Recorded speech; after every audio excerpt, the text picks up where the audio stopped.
Welcome to the Stetzer Church Leaders Podcast. Conversations with today's top ministry leaders to help you lead better every day. And now, podcasting from the Wheaton College Billy Graham Center in Chicagoland, here are your hosts, Ed Stetzer and Daniel Yang. Welcome to the Stetzer Church Leaders Podcast, where we're helping Christian leaders navigate and lead through the cultural issues of our day. My name's Daniel Yang, the director of the Church Multiplication Institute, and today we're talking with Dr. Tim Elmore. Tim is founder and CEO of Growing Leaders and a world-renowned expert on leadership as well as Gen Y and Gen Z. He equips executives, educators, youth workers, coaches, and more to impart practical life and leadership skills to young adults.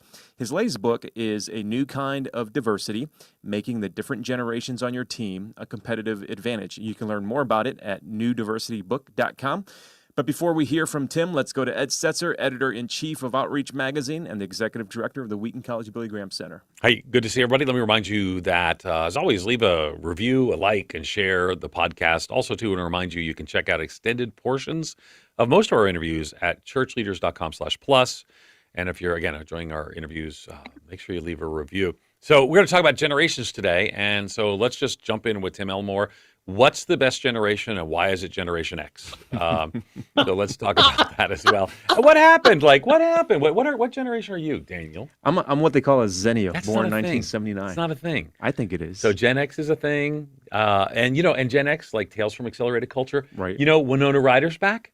But Yeah. Winona Ryder's like, why we have Generation X. Did you see the movie Reality Bites? No, you Yeah. did not. Well, did you see Reality Bites? I did. I'm a Zennial. Oh my I'm an gosh, extra Tim, I'm millennial. sorry. We have some generational angst going Yes, on right you here, do. so we need Yes. your wisdom. So talk to us about. You don't have to tell why Gen X is the best, but talk to us because a lot of people they don't even frame around. I mean, very clearly, everyone knew the Boomers, and Yep. Gen X kind of got skipped over, and we went to Millennials. But why these generational conversations in the newdiversitybook.com for more information? Why these generational conversations? Why do they matter? I first need to say, I think you need a therapist on this show, not me. Clearly. I can tell. Clearly. I can just tell. All kinds of things are not being said, but, That's so true. loud. It's true.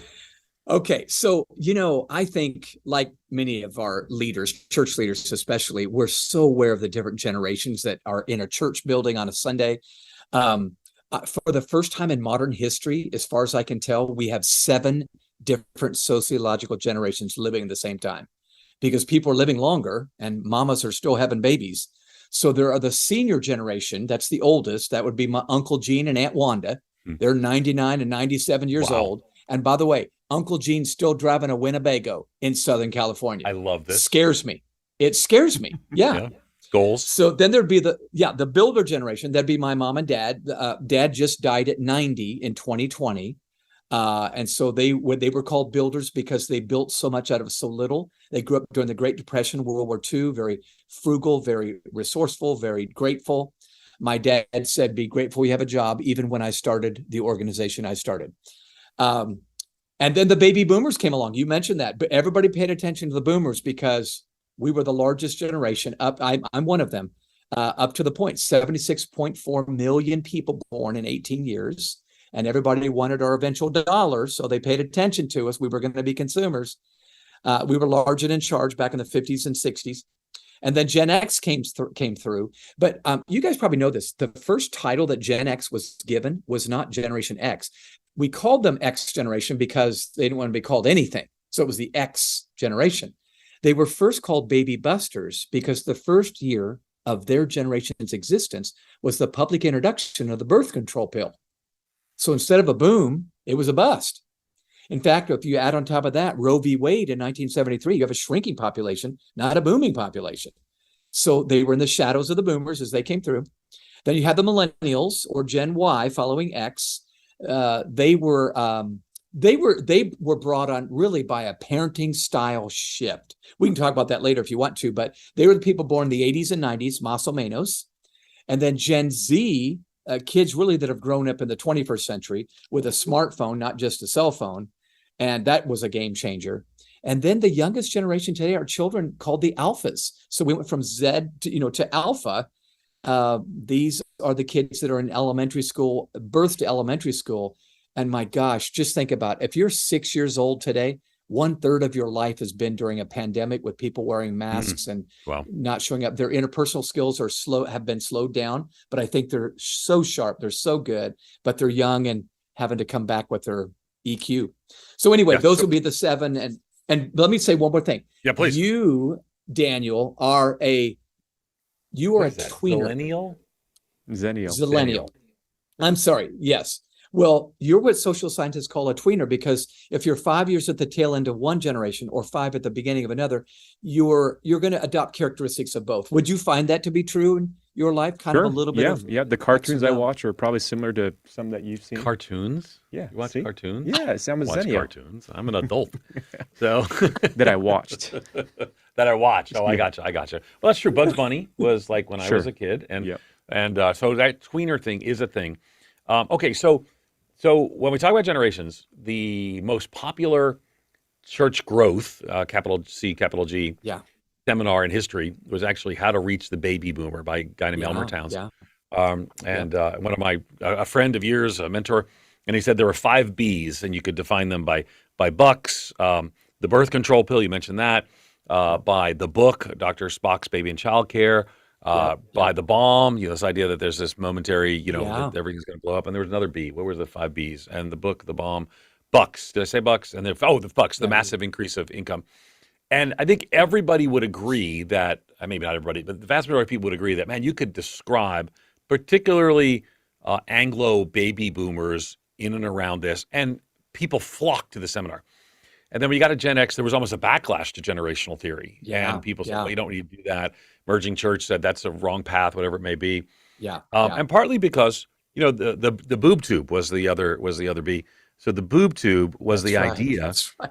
Like if I would sing, you wouldn't necessarily, maybe you would be old enough. If I were to say, here's a story, Tim would know what to sing. And lots of baby boomers know what to sing. It's just the first line of the Brady Bunch theme. Because there were 3 channels, except one UHF that you had to turn 2 knobs to get to. And it shaped a culture. I guess some people now ask the question, well, not some people. I hear it widely discussed. I ask the question, we are not, some people go down their whole life in a skater culture, and some people can go down their whole life watching HGTV. And so how does the fact that the cultures have all shifted, and now there's like 50 channels of television and 50 cultures and subcultures, where the boomers were kind of more monolithic. What does that mean for generational theory and generational divisions? Yeah, well, the first thing I would say is the goal should never be to stereotype, but to understand. The whole purpose of the book that I did was to be an encyclopedia to better understand. You and I both know if we meet somebody and we hear their backstory, it helps us a lot to not judge or critique prematurely. So this book is, stereotypes are shortcuts of the mind, and they're not helpful. But I have chapters on each of these generations, and I try to talk about how this is such a big deal. Here's the number one reason, guys. This thing, when our screens went from public to private, things got niched and very pronounced. So Ed, you'll know this. When we were growing up, there was one screen in our house, a television, that everybody watched a show together. Maybe we watched the Brady Bunch together. And then we talked about it, laughed about it, blah, blah, blah. Along the way, we got multiple televisions in our homes, oftentimes. And then we got a phone. We got a computer in the kitchen, and then we got a phone. And now we've all got this portable device where a teenager can have a wholly different life than mom and dad have. They know she has an Instagram account. They don't know she has 4 Finsta accounts, fake Instagram accounts, where she's got personas she's developed that are completely different than the one she is in reality. And I think now that we can live in niches, it's just made it more pronounced. We have echo chambers. You guys get this. You talk about it. I'm just saying we've got to pay attention to better understand our people. And I think this is part, not all, but part of the answer. Tim, as part of my work, talking with church planting organizations, a lot of them are now turning to trying to understand Gen Z. Some of them are still trying to understand millennials, but millennials are 42 now. My denomination is still trying to understand Gen X. That's true. Yeah, that's right. But if we're looking at some of the more recent generational cohorts, Gen Z, Gen F, we may not have enough information just yet, but even Gen X, millennials, what are some of the strengths, weaknesses? I don't know if those are even the right categories, but what are the highlights of those generational cohorts? Again, you walk through this, in the book, but walk us through a little bit of the content. Again, it's Yeah. universitybook.com, but walk us through some of that.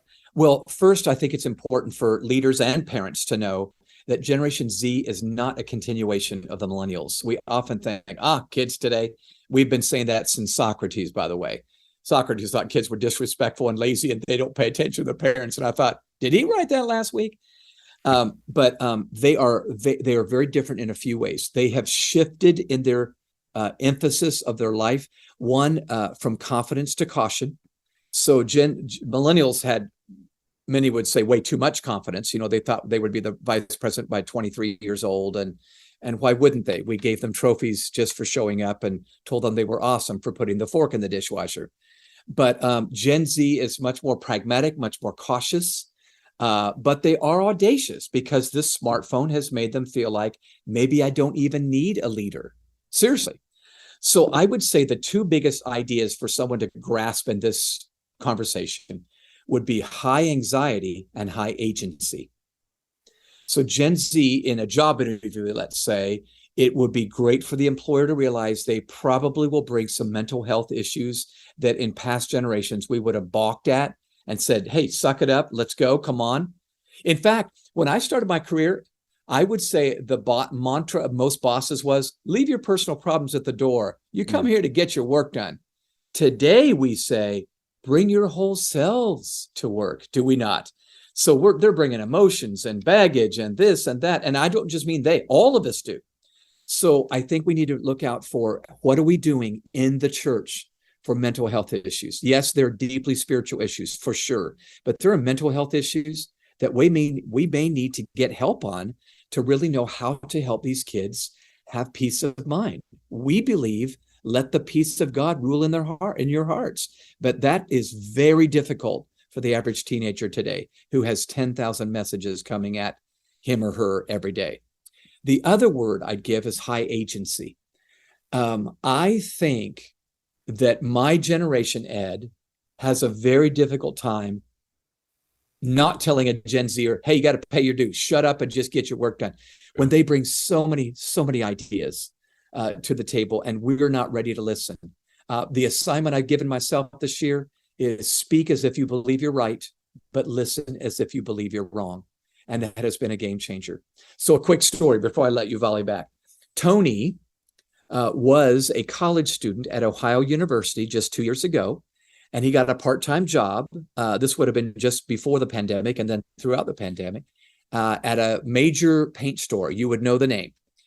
And while he was working on this job, he started mixing paint colors after hours, and he got on TikTok and he started posting, mixing blueberries with white paint. And oh my gosh, this is awesome. Well, get this.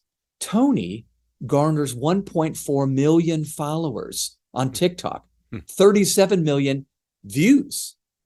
Well, he realizes I got something here. So he decides we could monetize this at this paint store. We could do something with this. We could market this. So he puts a slide deck together and he takes it to management, and he doesn't get one person, one executive interested in his slide deck. Doesn't get one set of eyes to even look at the slide deck. Tony does get something he didn't expect. He got fired. No. They let him go because they thought he must be doing this on company time. He must be disruptive to the customers. He's probably stealing the paint. Isn't that a stereotype right there? And so get this, Tony leaves. He's been let go, goes down to Florida. He's now got 2 million followers, and he started his own paint store. Wow. I would say that retailer just lost a great opportunity because they didn't see what a 20-year-old saw. I think it's happening in the church all the time. And we will not let go of our power. Bless God. And so I'm just saying we have got to figure this out, or we may not thrive for sure. We may not survive if we don't do it right. So I'll stop there. Didn't see what a 20-year-old saw. I like that language. And, again, I have 3 daughters around that age, like on both sides of that age. And I will tell you, it is your scripture's right on, that high anxiety, high agency, at least, my experience, recognizing that we all recognize that, people are different individuals. Yeah. But even here at Wheaton College, just these students, they just have a different way of thinking. And certainly then I think about my boomer parents who very much where you pay your dues, union, iron, lather, the whole 9 yards. The generation gap seems to be big. And I think of the difference between my dad and me, Boomer, Gen Xer, and there was a generation gap there, but it seems like it's a chasm now. So tell us what you observed about the gap, and you actually propose that it's growing. So why? What's it like, and why is it growing? Well, I think social media has hindered the collaboration and added to the conflict. You remember a few years ago, guys, where we began to see hashtags on social media, how to confuse a millennial? And we were all making fun of those dumb young people that, and we're basically gaslighting them all the time. Bless their hearts. Yeah, Daniel participated in that. I didn't participate in that. So I did not. I never make fun of millennials. But you read about it, didn't you, Ed? I did. Right. I read about it in a book. Yes. Yeah. That's right. Yes, exactly. Yeah. And then the millennials struck back with OK Boomer, hashtag OK Boomer. They were making fun of those boomers. In fact, they really got in poor taste. In my opinion, they had this hashtag Boomer Remover talking about the COVID-19 thing. Oh my gosh. Oh no, horrible. I didn't know that. Yeah. Okay. But Gen X started making fun of, Gen Z started making fun of Gen X with hashtag OK Karen. You remember this? So Karen is that fictitious woman that's always asking for the manager in the restaurant. And with that hair. Yeah. That's right. Disturbing the high school principal. So it's gotten bigger because we can find our little niche.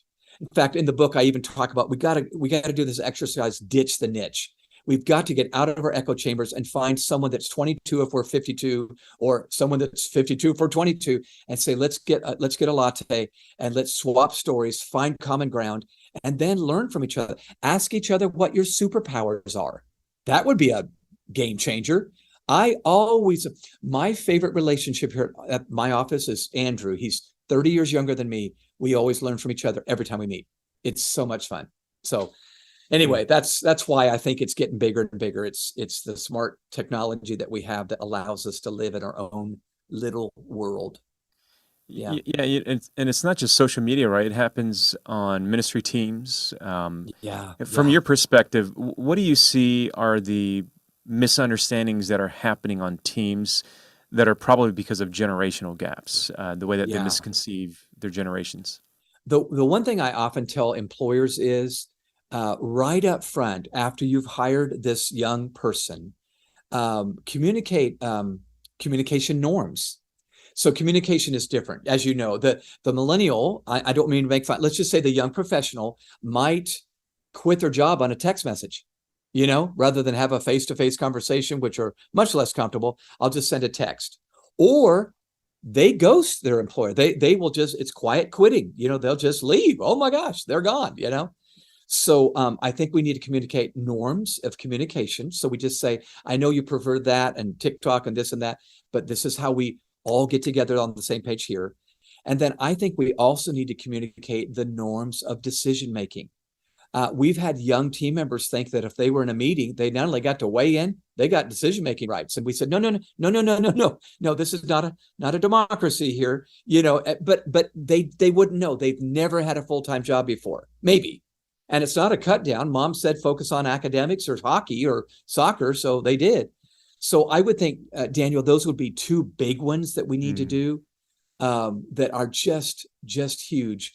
But can I just offer one more? And I know you guys buy into this even before I say it. We've got to begin with belief.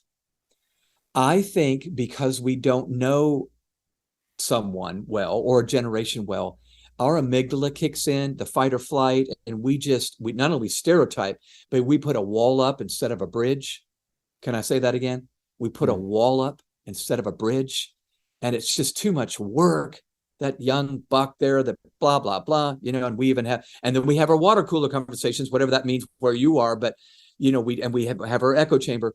But I just feel like it's gotten wider because we will not do the work. So here's my metaphor, listeners. When we fly to another country on ministry trip or pleasure, whatever, we automatically psych ourselves up when we get off the plane to work harder because we're now in Asia or Europe or wherever, and they have different customs. They may speak a different language.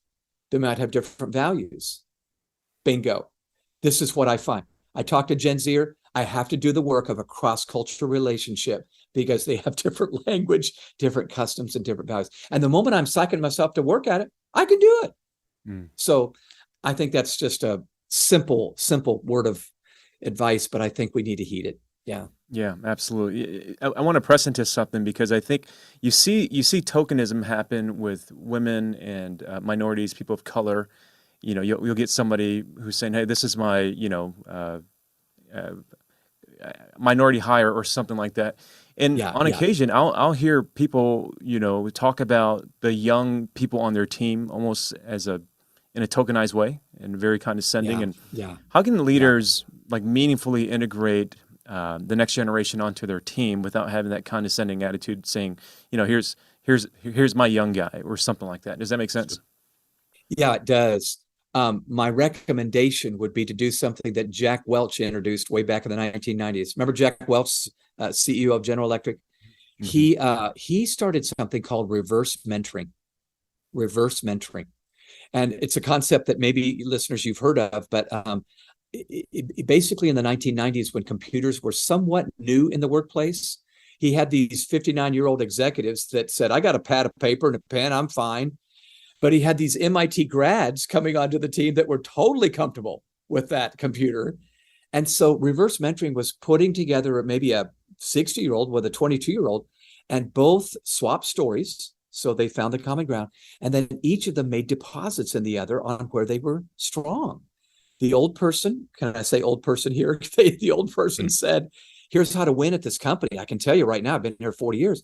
But the younger person saying, here's how you can maneuver that icon on your laptop and blah, blah, blah, blah, blah. And it just turned out to be a huge win.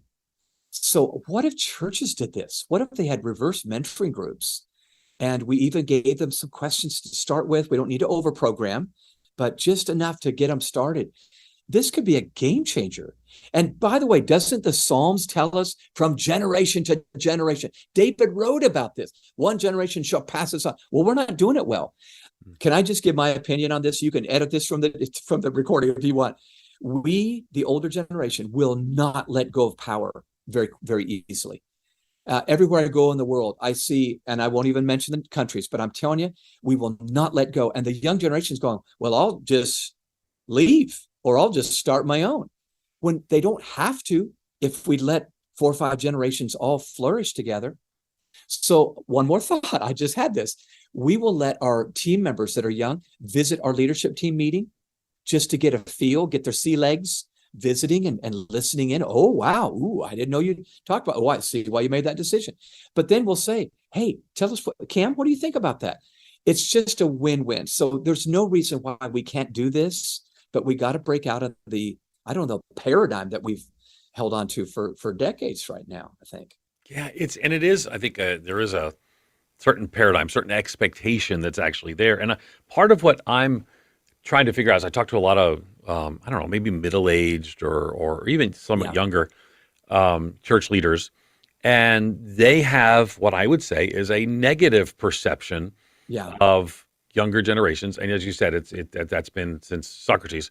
And I remember, with my generation, Gen X. I mean, the early, tales about Gen X were slackers. I mean, it was I mentioned the movie Reality Bites and Ethan Hawke and Winona Ryder, and there were these slackers that didn't want to have jobs, and and that and then the .com boom comes, and that's still my generation. So and become they're working all these hard, Silicon Valley, and then the bust, and it goes on and on. So people sometimes have negative perceptions of a generation. And so how do you answer to that, maybe that 40-year-old pastor, it might be a lot of our audience, that pastor, church leader, staff member who says, you know what, all I know is I look at these newly minted college graduates, and again, I'm not saying this is the case. I literally work at a college. They're entitled, they don't want to work hard, and like you said, they want to basically be the CEO and be a part of every decision. For example, you said bring them into the room, but you didn't say and you said even ask some questions, but they have this negative perception rooted in sometimes their experience and interactions. So how do we help them walk through that? They're all listening. How do we walk through that? Well, it's going to have to be a decision that we stay with. Like a good marriage, Great relationships will take time. It's a crock pot, not a microwave. I would say one item that's really helped me is if I care about the future, I've got to care about these. I don't care if I don't like them. I've got to pay attention because, ready or not, by the year 2030, 75% of the workforce will be Gen Z and millennials. 3 out of 4. And we'll be in wheelchairs, fellas, going, I hope these young workers that work here take care of us. Well, they will if we take care of them now. I know this sounds cheesy and poetic, but first of all, my argument, if you care about the future, you get up off your butt and you do the work you've got to do to understand them. So understanding is first, and that means we listen. In fact, I always say the leg we have to stand on, LEG, is this. I need to listen. That makes them feel heard. I need to empathize. That makes them feel understood. Then I've earned the right to guide them, and I can offer guidance. Quick story. I was with our youngest team member at Growing Leaders, my organization. He just graduated from the University of Michigan, smart young man. I love him. He was coming in kind of hot, very confident, little overconfident. And I noticed that, and I thought, I'm glad he's confident. I don't think he realizes how he's coming across to others. I would have him get up and speak at some of the events I was doing, and it was just confidence. So we had a meal at a restaurant, and I said, Cam, I'm really loving how confident you are. I said, do you remember the paradoxes we talked about last week? And one of the paradoxes we had talked about was great leaders are both confident and humble. It's not one or the other, it's both and. I said, I don't know if you know this, but you were coming across with no humility at all. He said, well, I am humble. I said, I know, and you're proud of it. No, I'm just kidding. But I said, you are humble. But I said, you didn't come across that way. So he pushed back. He was a Gen Zer. He pushed back. And I finally said, all I can say is if you want to move ahead, do you want to move ahead? Oh, yeah, I do. Okay, then you've got to add this to the mix. Well, I've been so proud of him the last few weeks since that dinner. It's been so rich to watch him intentionally work on it. But see, the argument wasn't do what I say or else. It was, I know how you want to come across, and I know where you want to go. I'm going to help you get there. Here's a way. So maybe that's just good behavioral science, but I think that's what we're going to have to do. Listen, empathize, and then guide. Yeah, and it sounds like part of that is like curbing your expectations too whenever you do come together at the table. And a lot of the millennials and Gen Zers that are looking for work right now, for instance, one of the big things that they're looking for is I got to be hybrid, or at least the ability to work from home. And that's just a given to them. But for previous generations, it's not that obvious. Can you talk about how expectations play out generationally? Yeah. I have this theory I learned from Sam Chan. Here it is. Sam. Conflict. Yeah. Conflict expands based on the distance between expectations and reality. That's so good, isn't it?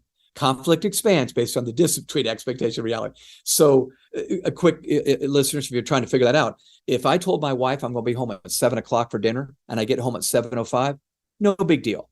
If I get home at 9, we're going to have a conversation. And it's not that she can't live without me for 2 hours. It's because the expectation created the conflict. So I feel like every generation comes in with a set of expectations, often drawn from culture. Not always. It's some parents and some this, that, and the other, but this is part of the equation.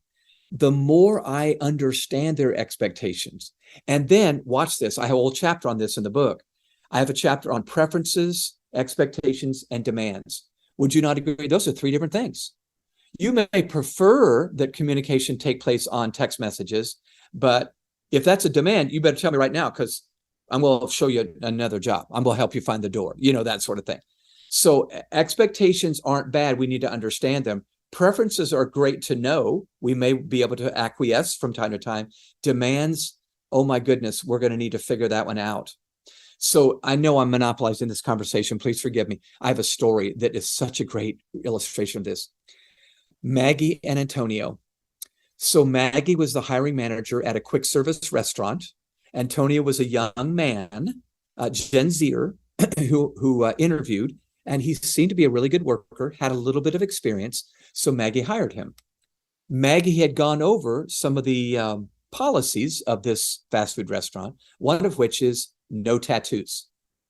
Now, it's not a big deal, but for this brand, they just said, we think that's off-putting to some of our older customers. Let's just not have tattoos. Well, Antonio had a tattoo, but he had it covered up at the interview and didn't mention it. So a few weeks into the job, Maggie's on the shift as the manager, sees the big tattoo on the arm. And you can imagine she is not happy because, number one, this goes against our policy. Number two, why weren't you honest with me? So she calls him into the back office after the shift, and they have a come to Jesus meeting that was not pretty. She asked about that tattoo. He immediately, as many Gen Zers would, not all, but many, believes she's attacking his very identity. This piercing and this tattoo is part of my identity. You are attacking my identity. No, I'm not. I'm really not. I'm saying we have a value here. Why didn't you bring it up in the interview? Well, you're attacking me and I can't believe this. And I have a different set of values and yet I'm a good worker. Am I not a good worker? So he's diverting. 3 meetings like this that go nowhere. But I'm so proud of how Maggie led this way. She's an Xer, by the way. Maggie sat down with him one last time and said, Antonio, I love having you as a team member. You're a great worker. I don't want to lose you. But everybody else, they see that tattoo. And if we just let that go, they're going to go, great, nothing matters here. And so we need to stand in front of this team together in unity. And we need to say, we both made a mistake and we need to share.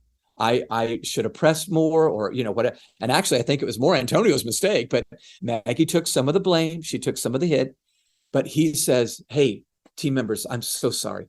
I wasn't honest about this. I know we have a policy. Some of you may want to get a tat yourself, but here I am. But he said, I'm going to wear a long sleeve shirt. Maggie's going to let me stay. I appreciate your forgiveness. Let's do that. Well, they cheered. They cheered at this way to meet in the middle and find an answer. And here's what I love about Maggie. She calls corporate and says, could we rethink our policy maybe on tattoos? Yeah, which is great. She's not demanding. She's just saying, I think we're giving up some team members if we don't do this. So sometimes we just need stories like that. And in the book, I just try to tell lots of stories of here's how you might do it if you're in a quandary with, 4 generations together trying to collaborate instead of collide. Well, I think the stories are really part of the strength of what you're communicating because you've got real life examples and more. And the tattoo example, as someone who has a finger tattoo, I don't think it would work for me because I couldn't wear long sleeves. But I get what you're saying. Gloves. There you go, gloves. I wear gloves. Again, we mentioned the book. It's a new kind of diversity. You can go to newdiversitybook.com. There's actually resources there you can download as well, and some bonus content. So I think in terms of church context, right? So how would you advise church leaders to evaluate their generational assumptions? And just ask the question, because again, the subtitle of the book is Making Different Generations on Your Team a Competitive Advantage. So how does that pastor, staff member, church leader evaluate their generational assumptions to see where they're holding back their teams? Wow, that's a great question, Ed.